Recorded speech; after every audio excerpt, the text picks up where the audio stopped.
Bien chers amis de Café Évangile, Jésus disait à ses disciples, vous avez encore appris qu'il a été dit aux anciens, tu ne manqueras pas tes serments, mais tu t'acquitteras de tes serments envers le Seigneur. Eh bien moi je vous dis de ne pas jurer du tout, ni par le ciel, car c'est le trône de Dieu, ni par la terre, car elle est son marchepied. Chers amis, qu'est-ce qu'un serment? Un serment, c'est une promesse solennelle que l'on fait en prenant habituellement à Dieu pour témoin. Je dis habituellement, on prend Dieu pour témoin. Et dans ce cas, celui qui promet, il met la main sur la Bible, la Sainte Écriture, la parole de Dieu, la vérité unique, et il promet quelque chose à quelqu'un. Il y a des contextes où la promesse n'est pas faite en prenant Dieu directement comme témoin, mais en prenant une réalité sacrée comme témoin. C'est là où vous allez comprendre que le serment ou bien un jurement ne se fait pas en prenant à témoin des choses simples. Toujours celui ou bien ce qu'on prend pour témoin, c'est quelque chose où on a conscience de sa véracité, de sa sacralité pour pouvoir garantir à celui à qui on promet l'accomplissement du promis.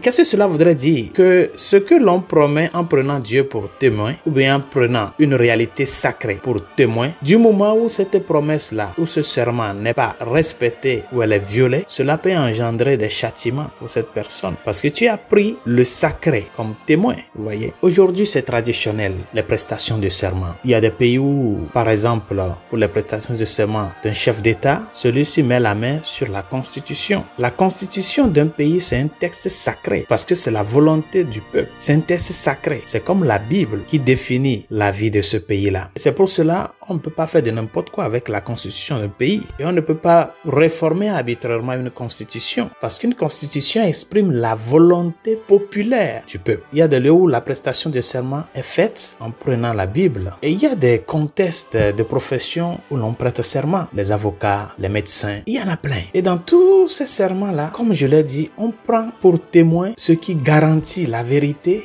ou bien celui qui garantit la vérité. Et dans ce cas, c'est Dieu. Mais combien de fois, chers amis, tant de personnes qui prêtent serment en prenant Dieu comme témoin, en prenant des réalités sacrées comme témoin, ne respectent pas ce qu'ils ont promis. Et d'où vient le problème? Le problème vient du fait que nous avons perdu le sens du sacré. On n'a plus peur du sacré. C'est tout le problème de notre société. On n'a plus peur de ce qui est sacré. On joue avec des choses qu'on ne devait pas jouer. Quand l'homme perd le sens du sacré, il perd immédiatement le sens de qui il est. Parce que je sais que je ne suis pas Dieu, c'est pour cela que je prends Dieu pour témoin et par conséquent, qu'est-ce que je dois faire? Travailler en âme et conscience pour parvenir à l'accomplissement du promis. Le Seigneur n'interdit pas dans l'évangile de ce jour de ne pas promettre. Mais ce qu'il nous demande aujourd'hui, c'est de commencer premièrement à être véridique envers nous-mêmes. La vérité envers nous-mêmes. Et cette vérité envers nous-mêmes commence par la sincérité de reconnaître qui nous sommes et qui nous sommes devant Dieu. La création est l'œuvre de la parole. Dieu dit que la lumière soit et la lumière fut. La parole d'un homme est sacrée. On ne peut pas dire de n'importe quoi. Et on ne peut pas blaguer avec ce que nous disons. Parce que la même parole qui sort de ta bouche peut faire du bien et peut détruire une personne. C'est pour cela, chers amis, l'évangile de ce jour nous interpelle à revenir